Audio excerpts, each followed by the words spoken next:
It was 3:17 a.m. when my garage door shattered like a bomb went off. I don't mean figuratively, a literal crash, metal screeching, and 3 men in black tactical vests stormed in, yelling HOA enforcement like they were raiding a cartel. Except they weren't cops. They weren't even HOA.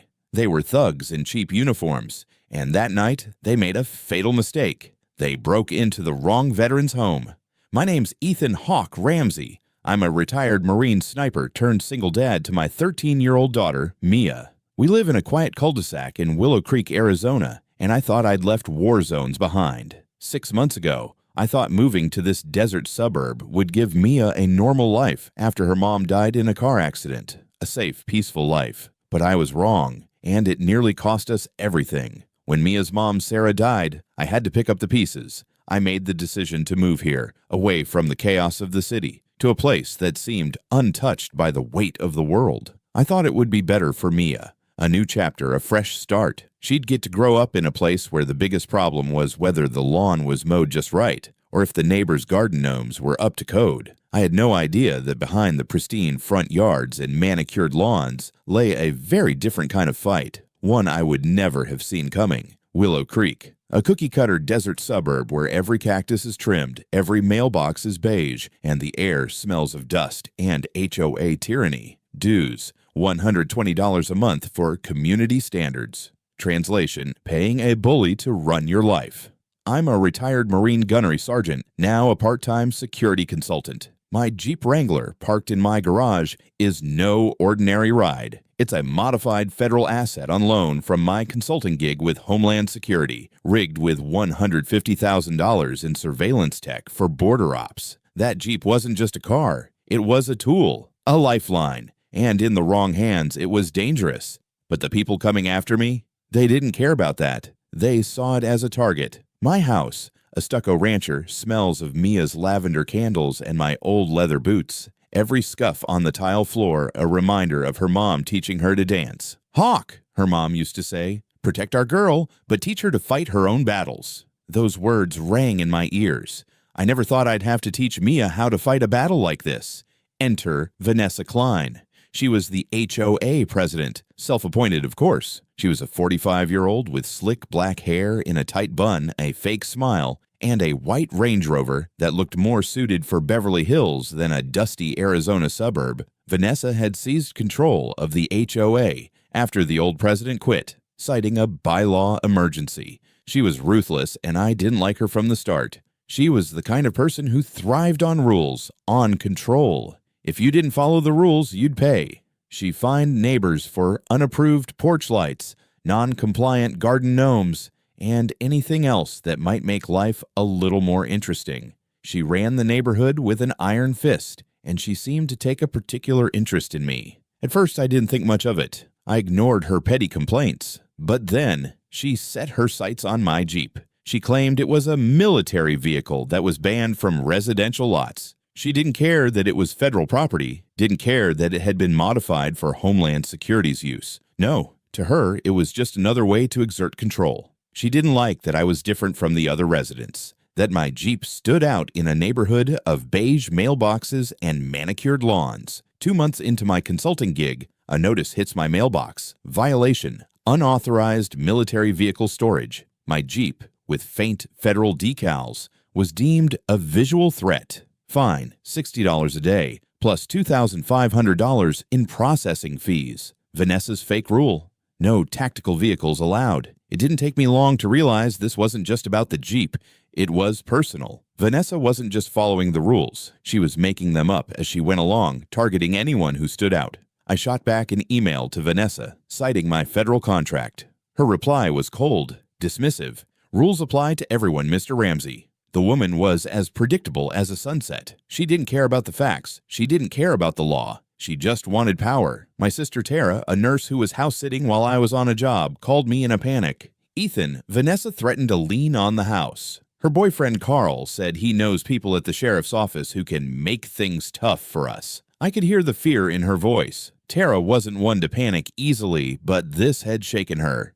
The kind of people we were dealing with? They were used to getting what they wanted, no matter who they stepped on along the way. And the last thing I wanted was for them to start messing with my family. Tara dug through the HOA records, and that's when she found something that made my blood run cold. Vanessa was finding every veteran family she could find. 150 for a flagpole, 200 for loud sprinklers. Every move she made was calculated, designed to drive us out. And then, Tara found it. The 1995 bylaws. Federal vehicles were exempt. Vanessa had been lying to scare us.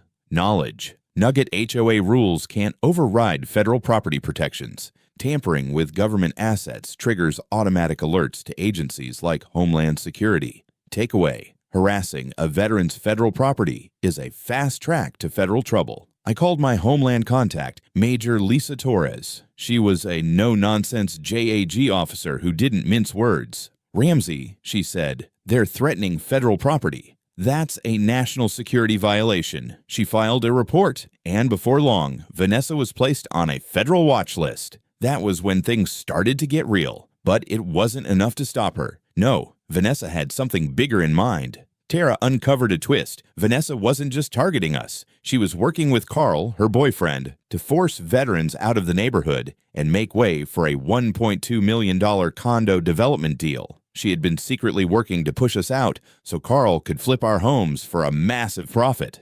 That's when I realized this wasn't just about HOA rules. This was about money and power. And it was a fight we weren't going to win unless we played our cards right. The night of the break-in, things escalated in a way I could never have predicted. At 3:17 a.m., the garage door buckled under a crowbar. 3 men in black vests labeled HOA security stormed in, shouting, "Vehicle seizure!" Tara's cameras caught it all. One guy prying the Jeep's hood, another waving a fake warrant, and Carl, 48, in a black polo, unhooking the battery. I woke up to the sound of metal cracking and my heart pounding in my chest. I shot out of bed, adrenaline flooding my veins. But my first thought wasn't of myself, it was of Mia. I had to protect her. Mia, my 13-year-old, woke up terrified, but didn't freeze. I'd taught her to use the Jeep's remote security system, basic stuff. Lock the vehicle, activate the alarm, call 911. It was part of our routine. I wanted her to be able to handle herself in a crisis.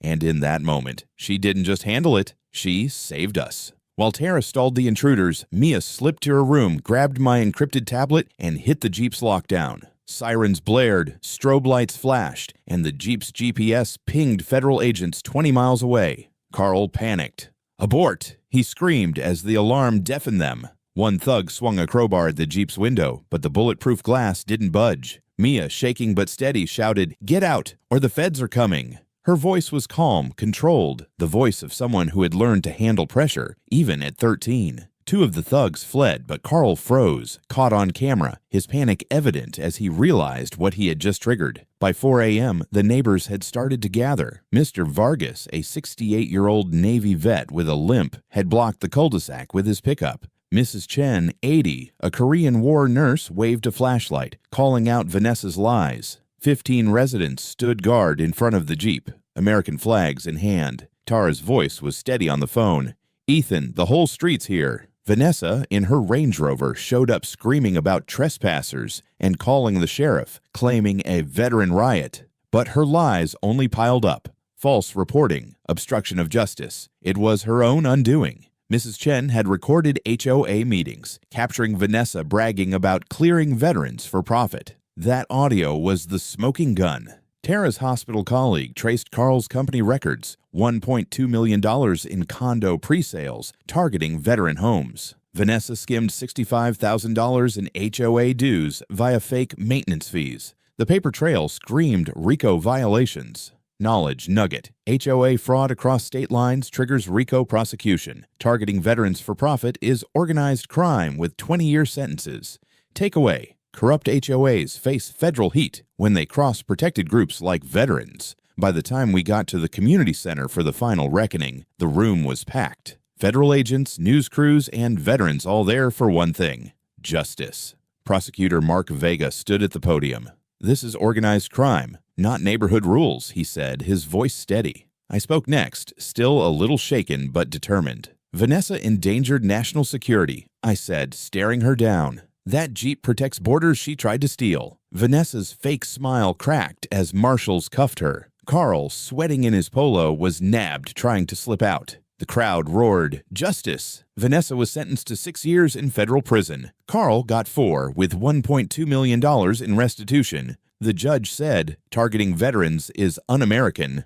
It was 3:17 a.m. when my garage door shattered like a bomb went off. I don't mean figuratively, a literal crash. Metal screeching, and 3 men in black tactical vests stormed in, yelling HOA enforcement, like they were raiding a cartel. Except they weren't cops, they weren't even HOA. They were thugs in cheap uniforms, and that night they made a fatal mistake. They broke into the wrong veteran's home. My name's Ethan Hawk Ramsey, a retired Marine sniper turned single dad to my 13-year-old daughter, Mia. We live in a quiet cul-de-sac in Willow Creek, Arizona, and I thought I'd left war zones behind. But these clowns brought one to my doorstep. 6 months ago, I thought moving to this desert suburb would give Mia a normal life after her mom died in a car accident. I was wrong, and it nearly cost us everything. I wanted peace for us, a safe place where Mia could grow up without the shadow of grief looming over her. But I should have known that peace, like everything else, is a fragile thing. And when it's threatened, you don't just defend it with fists. You fight with everything you've got.